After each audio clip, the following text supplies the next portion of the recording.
Well, I guess you thought that I was done with part two. No, I ain't done yet. I don't even know if part three is going to be all of it or not, but even though it's inappropriate for me to start this one with the peace greeting as well, I will start off with gratitude for those who have supported. Maulana Imam Sheikh Campbell, Assalamu alaikum and thank you, brother. M. Raymond, The Other Side, Sir Anthony, Zomni, S. Jacques, Armando, Passport OG, Nana SW. Thank you from the bottom of my black heart and from the depths of my black mind for continuing to support. I mean that. I'm not going to go as long in this one if I can help it. And that has a lot to do with the way that I'm going to be uploading this too, more than anything else. But I'm going to state this if I may. Here's the deal. When it comes down to it,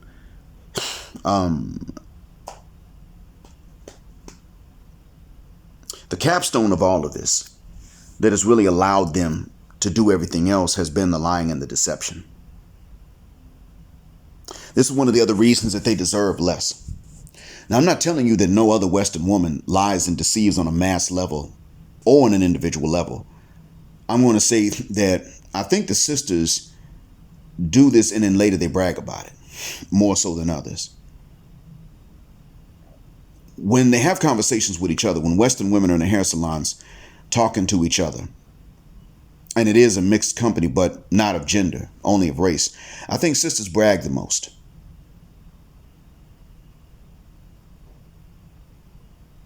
And that's part of what makes me say that they deserve less.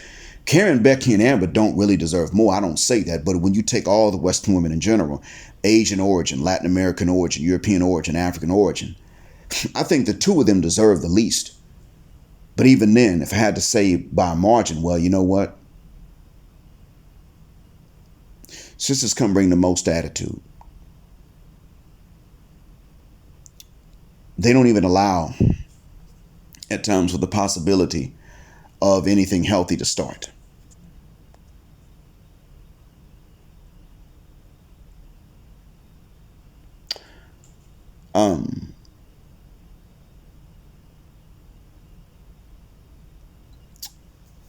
So I'm not saying that they're unique in the deed per se. I'm saying they're unique in their severity. That's what I'm saying. If I tell you, hell, if you just play parts 1 and 2 to a sister, you already know what she's going to do. She's going to sit up and say, well, I mean, look at him. Even though they can't see me, I can tell what he looked like just by what he say. They'll say stuff like that. I can read him. I know what's been done to him. Who hurt him? They always bring it back to the guy, and they know damn well they're the problem.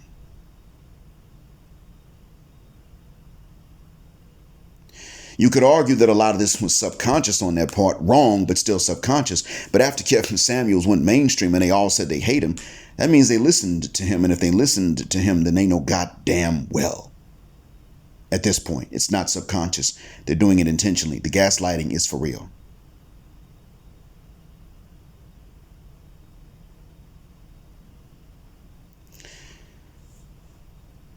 So, when you state what you've experienced, and I state what I've experienced, what they do is they turn around and they start saying, well, what are you doing wrong? And who hurt you and why? And well, you 9AY and your thing little. And they start making sure to tell you that it's you. Ain't nobody else but you. They didn't cause it. They're not wrong. It was nothing like that. It's just you being inferior that made all these sisters that were any kind of decent looking, or maybe even not, mistreat you in similar ways. And that's what it was. Pretty much saying you just should have been more alpha. But even then, turning around, and when you don't look that part, they then still turn around when you decide to behave like a man and say, wait a minute, this is a matriarchy. This is 2020, 2021, 2022, 2023. They love to tell you what year it is and say that old-fashioned toxic masculinity ain't gonna fly here.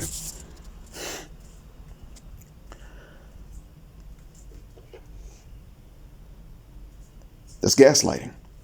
They're lying because, and see, I'm not sitting up saying that they're just duplicitous or they don't know they're hypocrites. No, they're gaslighting and they're lying and they know that they are doing that.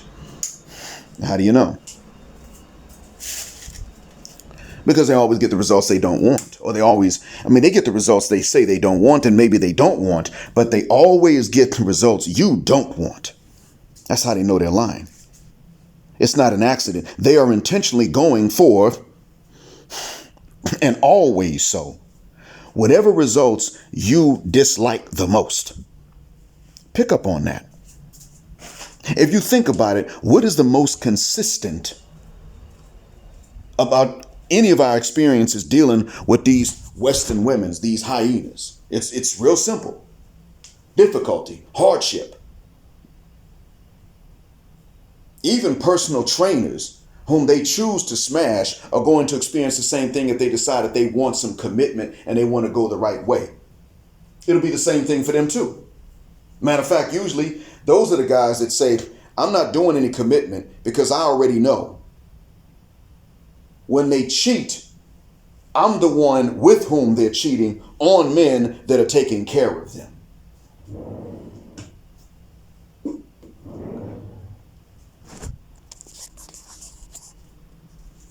So in a nutshell, what it comes down to is that you are facing this, but how is it that they're able to maintain this and not be left alone for so long? It is the lies and the deception. Now, there are individualized and collective lies. They've done both.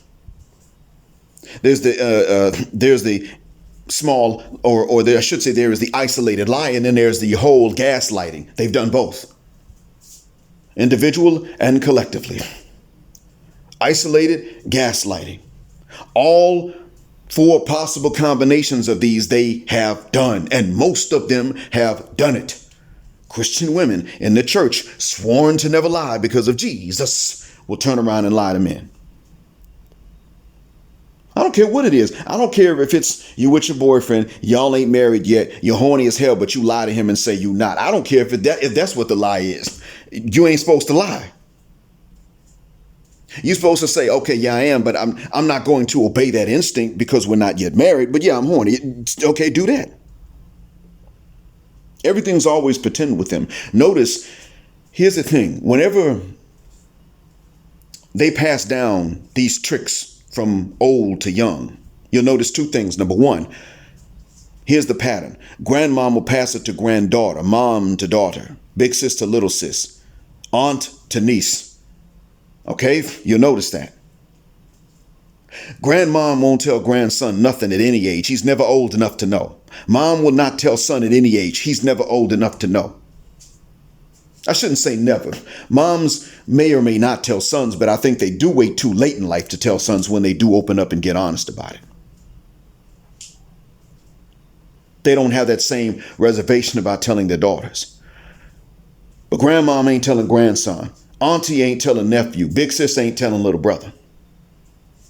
I've talked about my childhood enemy, the one who I ended up fighting in his own driveway eventually because he was just out of pocket. But one thing I will say about him, and I think I need to give him, maybe I need to send him a message and give him credit for something. And say to him, this is my first and last message to you because the version of you that I knew growing up was never worth a hill of beans. I don't know what you're like now. And no hatred or love, but I realized something. You told me that was true. You did give me some advice. And while I realized it late in life, your advice was good. It was accurate. And I'd have been in worse shape if I had never realized this. I just couldn't remember that you were the one that said it. You told me one day in 7th grade, back when I was a boyfriend to TS, what boyfriend and girlfriend is in 7th grade. But, back when I was with her, TS, and I left a little hickey on her neck and all the girls at school were talking about her. But before that point, you said to me, look, man, I'm just going to tell you as a friend, you don't need to be out there carrying the books because you ain't trying to get none. And if you carry your books, but you ain't trying to get none, then she's going to tell the girls he's nice, he's a good dude, he carry your books, and you ain't even got to give him none. And then they'd see you as the guy they can use. Damn, you were right. And at the time he said it, I was like, is it really that bad? I mean, that sounds like some old persecution, paranoid, the world is against me stuff to me at that age, because I had been taught to think of things like that as being paranoid. But it turned out that paranoia was right. Is it a low down way to think? Is it paranoid? Yeah, but the paranoia was correct. And what I should have thought about at that age was, he has 2 older sisters. I had 1 younger brother, so he would know. I should have thought at it. So I need to go back and thank him for that.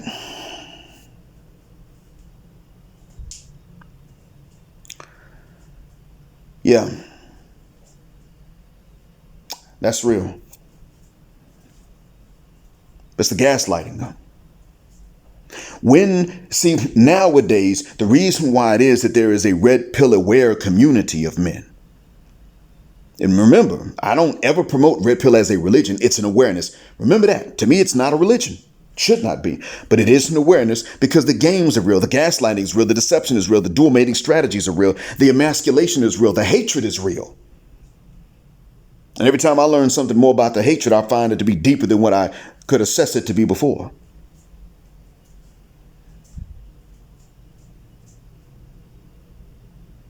All that stuff is real. But the reason that they can carry this out is because of their deception. And now, because some of them are confessing to this to get social media attention, or because they're disgusted, or both. And men are beginning to compare notes and say, wait a minute, damn it, I went through that too. They were telling me it's my fault. Like, I'm the only one that's really going to get treated that badly. I'm just inferior to other men. No, man, they told you that. Damn, they said that to me. I told my female cousin I trusted to talk about this, open up to her. She said that. Wait a minute. She did that? My aunt said that to me. Wait a minute. Hold up. My best friend said that to me. You see, now that the men are comparing notes and being honest about it, and the women are starting to be, it's that when a deception is being betrayed by those understood to be participants in it, then a lot of this stuff came to a grinding halt. It's still in the process of halting. But it's losing. The old program is losing steam and speed.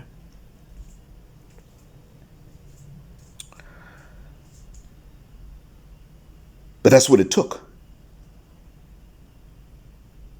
See, the dual mating strategy is a damn problem. But they've had to lie in order to keep that going. That's open and obvious. They got to lie about that. In order to have a dual mating strategy, you got to lie. Because most men are not going to sit up and accept something like that. That's emasculating.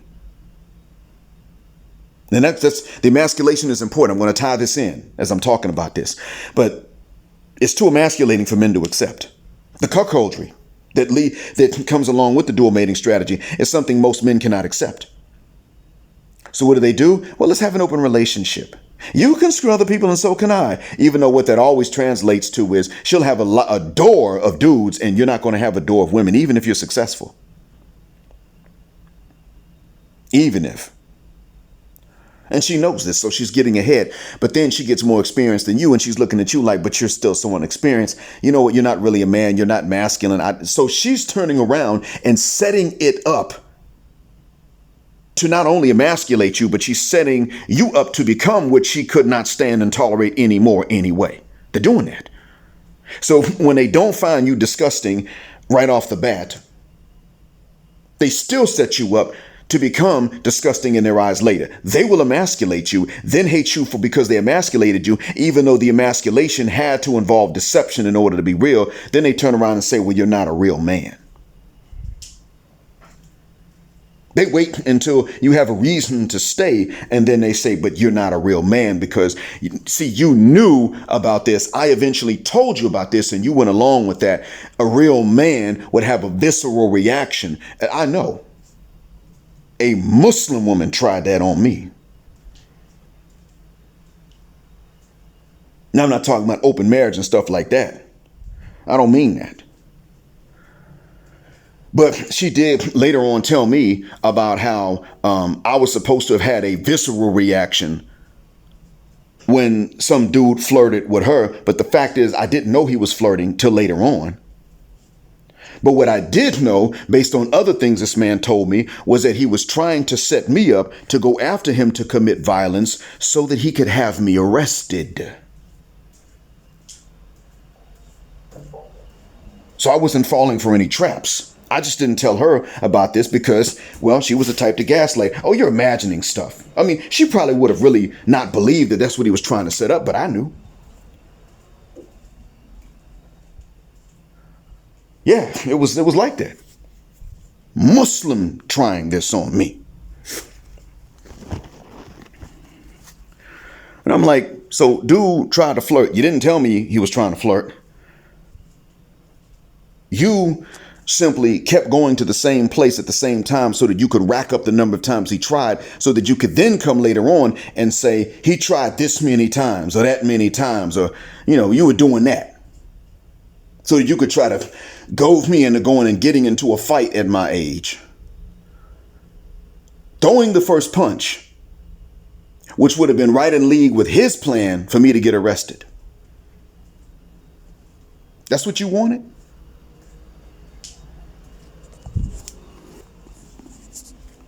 So, in the end, what I'm getting at is that all these things they do, all of these things that they do, they have to do by deception. Then they turn around and try to desensitize you to what they're doing over time so that eventually they can come out and say, well, you know what? You knew this, you knew that. You're just not a man. That's what they're doing. They're doing that. They're slowly turning up the temperature of the water. So you're not really, it's not painful for you because the change in the temperature of the water, the rise in the heat is gradual and it's actually very comfortable. And when you're relaxed because of the warmth of the water, they come in and they say, but there's a boiling in the water. You're not a man because you accepted this temperature of water. Any other man would have screamed in pain, kicked the water thing over, gone after whoever turned the water up and stabbed him in front of me so that I could get excited. Excited? Excited for what? He's going to jail when he stabs the other guy now. Oh, that's why you're excited. So since you're going to get rid of the guy that did what he was supposed to do. You ever notice?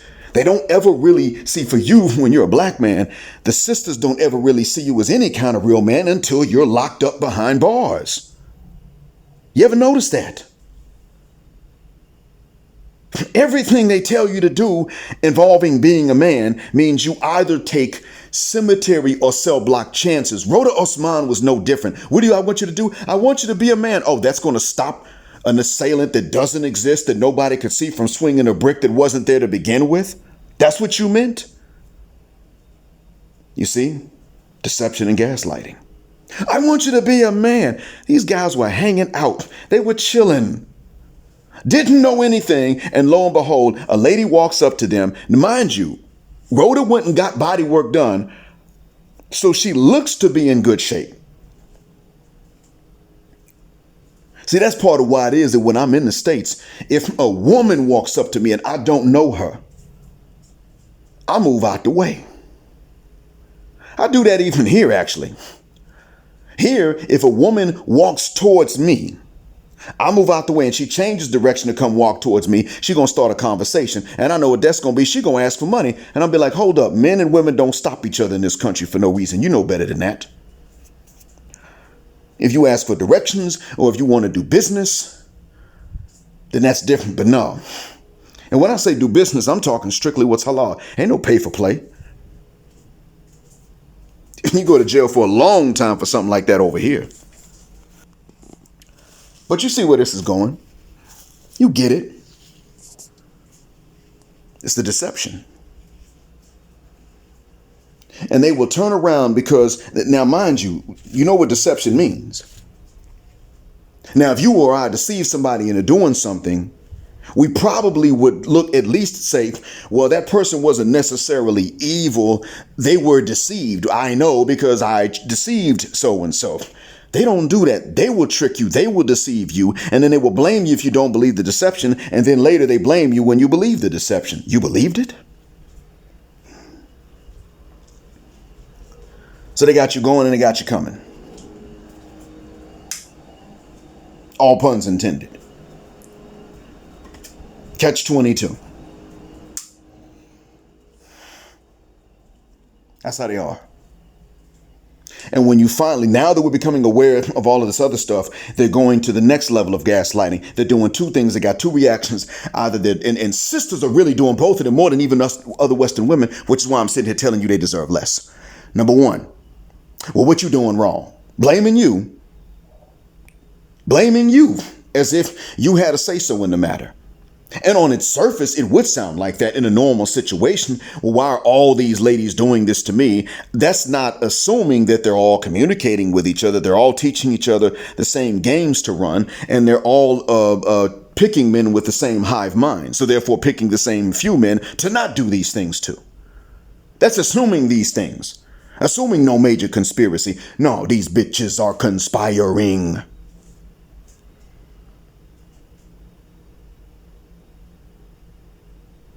So that's the one thing they're doing. It's you. Should have chose better. You always choosing the same one. No. Ain't no choosing the same ones. Hell, they'll come to me with that mess. So there's that. And then, oh, that ain't all. It gets worse. I know, right?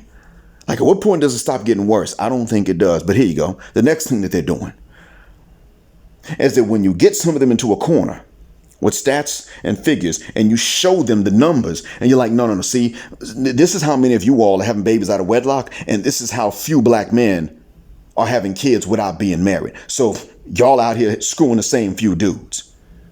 We can prove that now with stats. Well, that's because they alpha and you not. Now, so then they start, when they finally do admit to the atavism of their choices, they still do another gaslighting, and they start to tell you, you're just not really man enough, and I can't help what I'm doing because I am a woman, but you're not a man.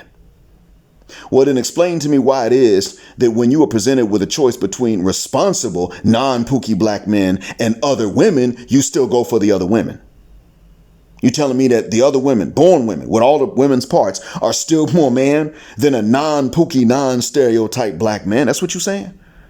Because the men of other races won't have you. They won't, in most cases. So then, now you got a choice, another woman or a responsible man, but he's not a stereotypical man. You saying that still in all, that's another form of gaslighting. That's it. Now, all of this is supposed to lead to one conclusion. And they are upset with you whenever you don't buy this conclusion. I want to tell you what the conclusion is, and then I'm out. The conclusion they wanted you, and that's why they're lying and gaslighting. They wanted you to come to the conclusion that by nature, that it is perfectly normal for you to be of a negative value to women. So that's why they'll buy toys. Other women. Understand? Anything but help you financially. It is so that you get this idea that naturally, there's nothing wrong with that when they say that you are of a negative value and treat you and act like that. Then you find out that naturally speaking, adult women don't negatively value men by default. They may not want most of the men they see, but they don't negatively value men as a whole, like, oh, men are worthless and nothing. They're not worth anything good from you unless you're ugly and fat and got a disease and a bunch of other men's kids. Just so that he still has to suffer something. When you realize that this is not actually a traditional mindset amongst women, and you start going to these traditional areas to marry traditional women, then they start gaslighting again. So even when they make a confession, another gaslight is soon to come behind that. They never stop. And that's how they're able to do, how they were able to do all these things they were able to do for so long and so often, that they actually messed up two still living generations of black men. And I want to make sure that the up and coming generation of black men doesn't fall for it. Thank you all for listening. As always, black heart, black mind, blackout, black heterosexual, non-select, non-pookie, non-N19, non-knuckle dragon, knucklehead, male power just because they don't like it. Black Patriarch until extinction of Judgment Day. Thank you for flying again with me on Jet Black Airways, where Jet Black is also a verb. Keep jetting black with us till the wings and the wheels fall off. On your way out of the Jet Black aircraft, please do not punch any numbers into the Cash App button. It will cause you later on inconveniences. Don't do that. Only make it easier on yourself. And if not for me, that's fine, but for somebody else too. Pay it forward if you can't. If you can't pay it in any other direction, pay it forward. Let these young brothers know about this gaslighting and what the gaslighting is meant to do. As always, gender, justice, forever.